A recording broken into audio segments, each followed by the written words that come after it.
Welcome to Creamer Media's Resources Watch, a weekly video roundup of the events and people making and shaping the news in the mining industry.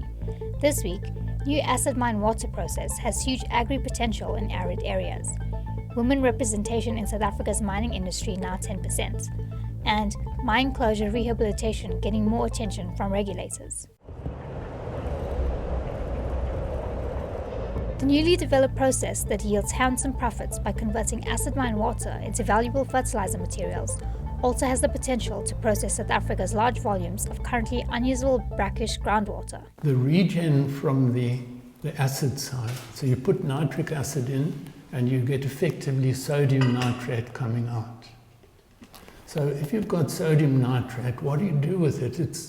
It's a pretty useless material. If you add 1 mole of potassium chloride, so in fact you've got sodium nitrate plus potassium chloride gives you potassium nitrate plus sodium chloride.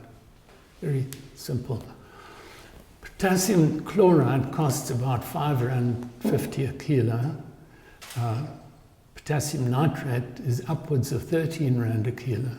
So what you've done is you've taken that same useless molecule by adding standard fertilizer, what they call potass in the industry.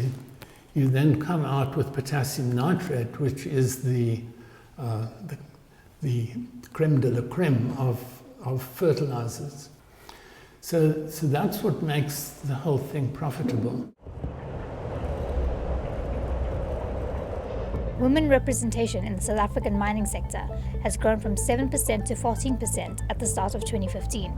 However, by the end of 2015, the number of women in South Africa's mining sector had decreased to 10%. If you look between 2004 and 2014, the numbers have increased from about 7% to 14%. This includes women working in auxiliary environments.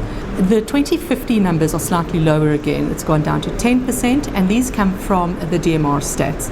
I think we have to take on board that we are in an economic downturn and things aren't fantastic at the moment, but it's cyclical, and as soon as that picks up, I'm convinced that we'll again reach our targets and carry on.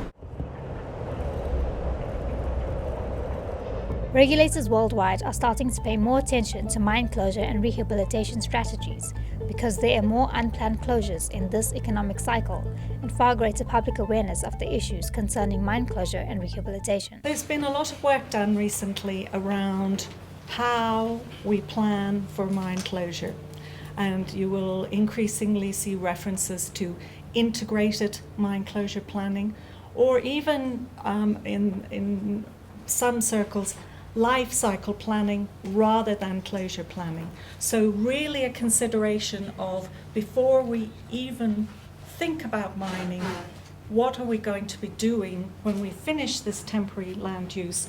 What's going to be the economy, the livelihoods, the land use when mining is over? For mining news as it breaks, stay logged on to miningweekly.com and register for our free daily newsletter.